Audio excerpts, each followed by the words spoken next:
Subscribe कीजिए F study class channel को और बेल आइकन को दबाइए लेटेस्ट वीडियो सबसे पहले देखने के लिए।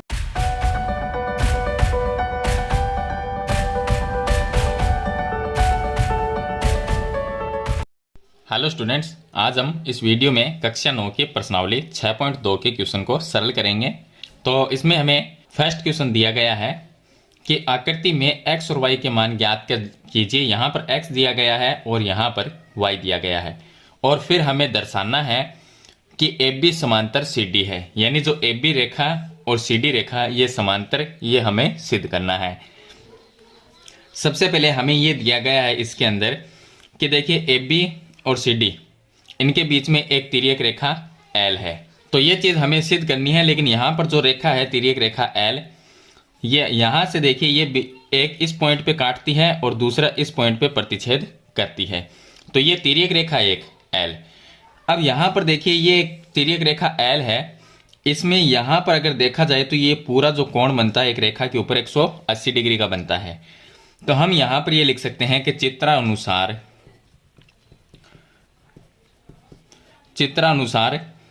ये जो पूरा कोण है इसके दो भाग हैं, एक x है और दूसरा 50 है। तो अगर हम x को और 50 को जोड़ देते हैं तो पूरा 180 डिग्री बनता है, क्योंकि ये रैखिक युग्म बनाता है। तो हम लिख देंगे रैखिक युग्म। अब देखिए 50 को माइनस कर देंगे तो x बराबर 180 माइनस 50, तो x का मान आ जाएगा 130। इसको नाम देंगे समीकरण नंबर 1। तो x का मान तो हमने ज्ञात कर लिया। अब आता है y। देखिए यहाँ पर जो कोण है ये y है और नीचे वाला 130, तो आमने सामने के कोण जो है देखिए ये शीर्षाभिमुख कोण है, y के सामने 130 है, तो y का मान हो गया 130। इसका कारण लिख देंगे, इसको समीकरण नंबर 2 नाम देंगे और इसका कारण लिखेंगे कि यह शीर्षाभिमुख कोण है, इसलिए दोनों बराबर है। अब यहाँ पर एक चीज देखने को हमें ये मिलती है कि x का मान भी 130 है और y का मान भी 130 है। तो हम लिखेंगे समीकरण 1 और 2 से, समीकरण 1 व 2 से हमने देखा कि x और y दोनों ही क्या है, बराबर है। तो हम लिख देंगे x और y दोनों ही बराबर है। इसका मतलब क्या हुआ? इसका मतलब ये हुआ कि देखिए यहाँ पर ये x है और यहाँ पर ये y है, दोनों के कोण जो है वो बराबर है। तो यहाँ से अगर देखा जाए कि ये दोनों समांतर रेखाएं हैं, इनके बीच में ये तिर्यक रेखा है, तो यहाँ पर एक z बनता है। z क्या करती में एकांतर कोण बराबर होते हैं, इस तरह से देखिए ये कुछ इस तरह से बन रहा है। तो यहाँ पर x का मान भी 130 है और y का मान भी 130 है, तो दोनों अंत एकांतर कोण क्या है, बराबर। तो हम यहाँ पर लिख देंगे कि अंत एकांतर कोण बराबर है।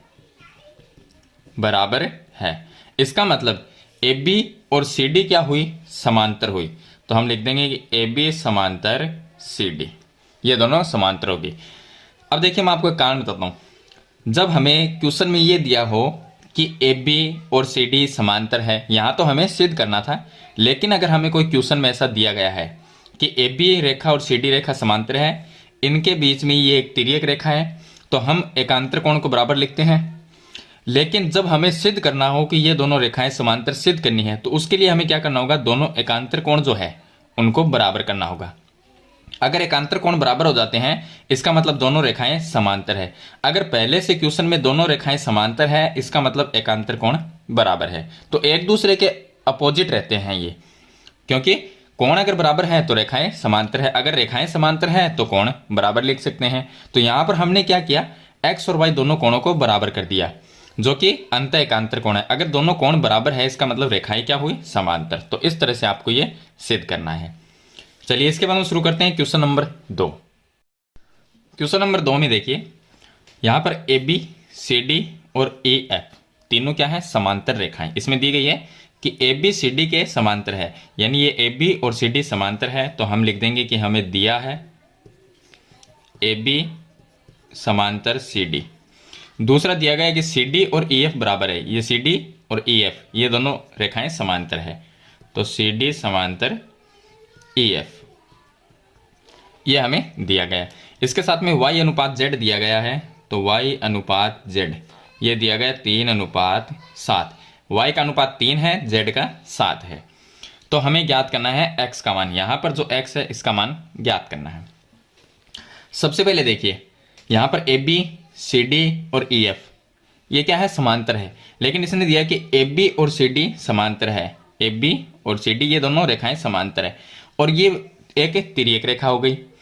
तो हम यहाँ पर लिख देंगे कि जब दो समांतर रेखाओं, आप लिख सकते हैं कि जब दो समांतर रेखाओं के बीच में एक तिर्यक रेखा है और तिर्यक रेखा के एक की ओर के जो अंतःकोण बनते हैं, एक की ओर के अंतःकोण, उनका योग 180 डिग्री होता है।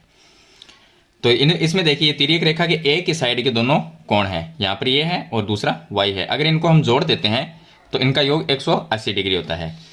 तो हम यहाँ पर लिख सकते हैं कि तिर्यक, यहाँ पर लिख सकते हैं कि ए बी समांतर सी डी, ये दोनों समांतर हैं और तिर्यक रेखा के एक ही ओर के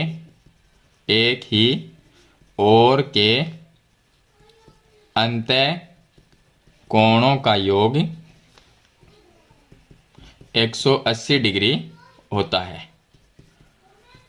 तो हम दोनों कोणों को जोड़ सकते हैं। तो x और y को हम जोड़ देंगे तो x प्लस वाई बराबर 180 डिग्री हो जाएगा। इसको नाम देंगे समीकरण नंबर 1। तो यहां पर लिख सकते हैं a की ओर के अंतःकोण।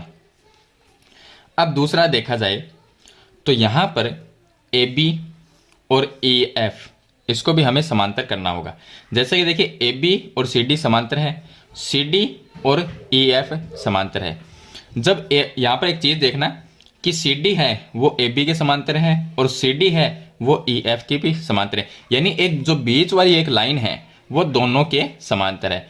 जब कोई एक रेखा के दो रेखाएं अगर समांतर है तो वो परस्पर आपस में भी समांतर होती है। इसका मतलब ये है कि अगर सी डी की ये दोनों लाइन समांतर है तो ए बी और नीचे वाली ई एफ ये भी क्या है, आपस में समांतर होती है।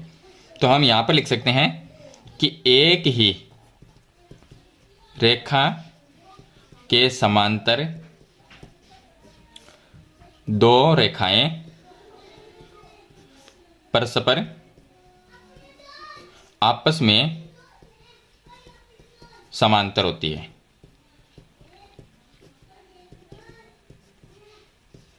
इसका मतलब ये हुआ कि अगर सी डी ए बी के समांतर है और सी डी ई एफ के भी समांतर है तो ई एफ और ए बी भी क्या होगी, समांतर होगी। यानी ऊपर वाली लाइन और नीचे वाली लाइन भी क्या होगी, समांतर होगी।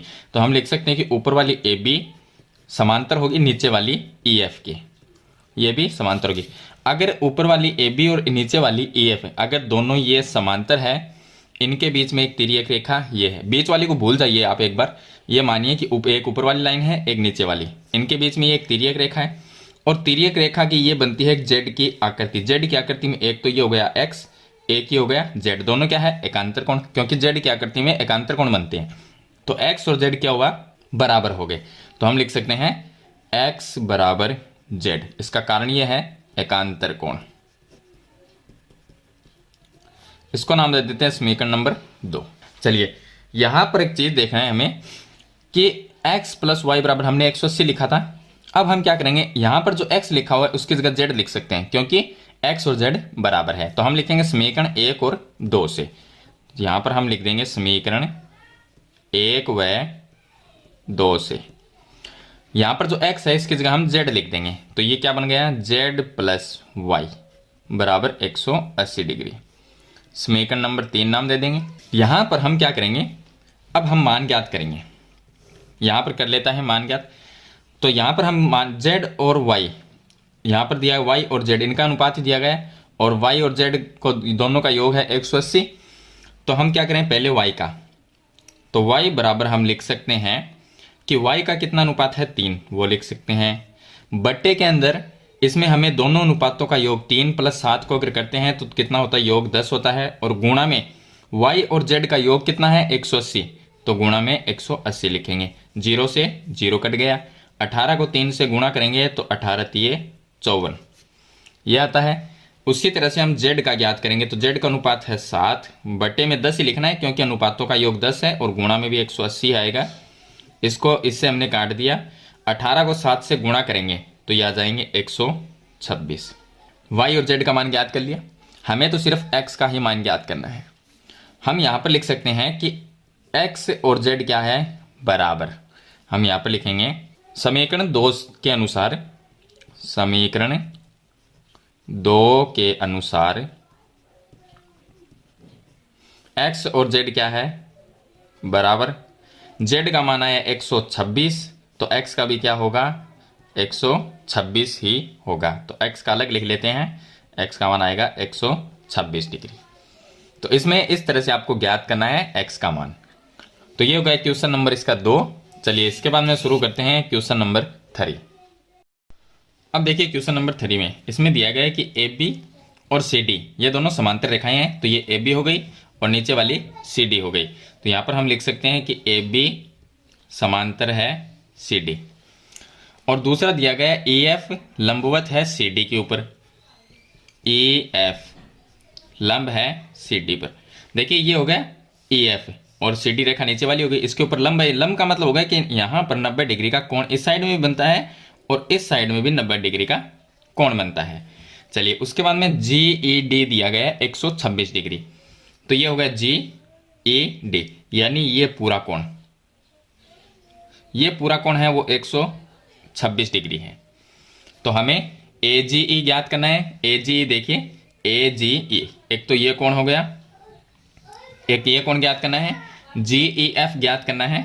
तो GEF यानी ये इतना सा कोण ये ज्ञात करना है, और दूसरा करना है उसके बाद में FGE, FGE यानी एक ये कोण हमें ज्ञात करना है। चलिए इसको हम नंबर दे के सरल करके बता देता हूं मैं आपको। तो इसको दिया हमने 1 नंबर, इस कोण को दिया 2 नंबर, यहां पर दिया 3 नंबर। अब देखिए कि यहां पर AB और CD समांतर रेखा है, EF लंबवत है CD के ऊपर, यानी ये जो कोण है यहाँ पर ये है 90 डिग्री का। देखिए यहाँ से लेके यहाँ तक ये पूरा तो है 126 डिग्री, लेकिन यहाँ से ये है 90 डिग्री। अब इसमें आप एक चीज़ देखिए कि हमें ज्ञात करना है AGE, यानी कि 1 नंबर, 3 नंबर, 2 नंबर, 1 2 3 ये कोण हमें ज्ञात करने हैं।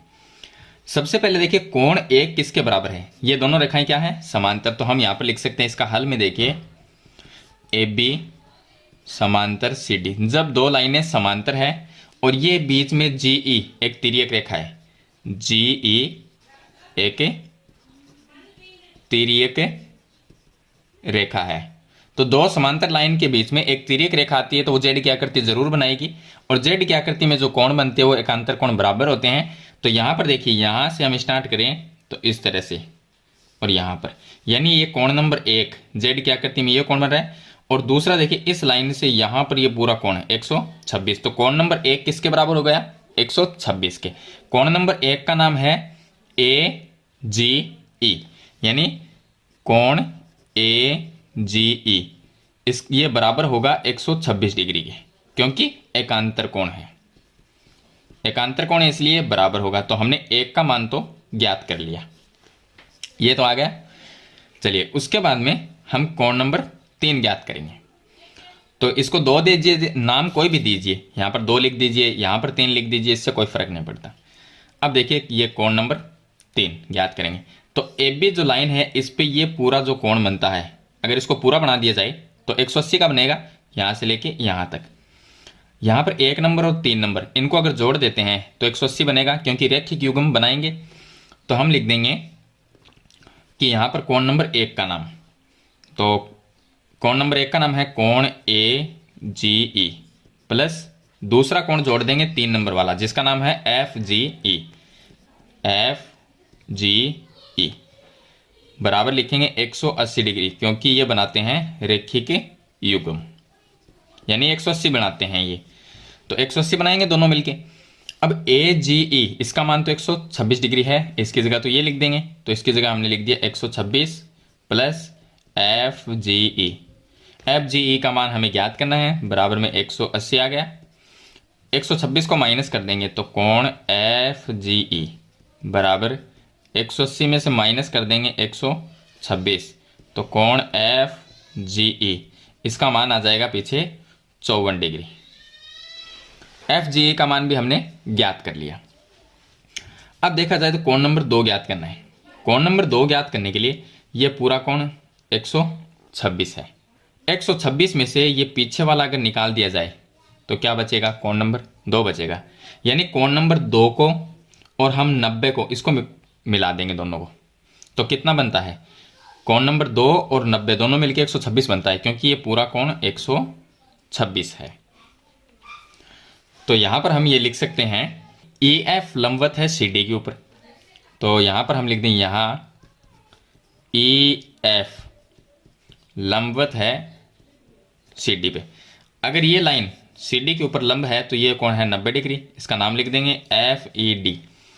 तो कोण FED ये है 90 डिग्री का कोण, ये हो गया 90। चलिए हमें ज्ञात करना है कोण नंबर 2, यानी इस पूरे कोण में से ये पूरा जो 126 वाला कोण है इसमें से इधर वाला 90 घटा दिया जाए तो कोण नंबर 2 ही रहेगा। अब कोण नंबर 2 का क्या नाम है, कोण नंबर 2 का नाम है GEF, कोण GEF। इसमें इसको ज्ञात करने के लिए यानी कोण नंबर 2 को ज्ञात करने के लिए पूरा कोण जो है ये 126, इसमें से माइनस कर देंगे 90, 90 वाला है FED, कोण FED। तो कोण GEF का मान आ जाएगा हमारे पास में 126 में से 90 को माइनस कर देंगे तो पीछे रह जाएगा 36 डिग्री। तो ये हमें ज्ञात करना था कोण नंबर 1, 3 और 2। तो कोण नंबर 1 देखिए यहाँ पर एक पहला हमने ज्ञात किया 126, ये तो हो गया कोण नंबर 1 क्योंकि ये इसके बराबर ही है, एकांतर कोण है। दूसरा FGE 54 आ गया, ये FGE यानी कोण नंबर 3, कोण नंबर जो 3 है वो 54 आ गया। और उसके बाद में कोण नंबर 2, कोण नंबर 2 आ गया 36 डिग्री।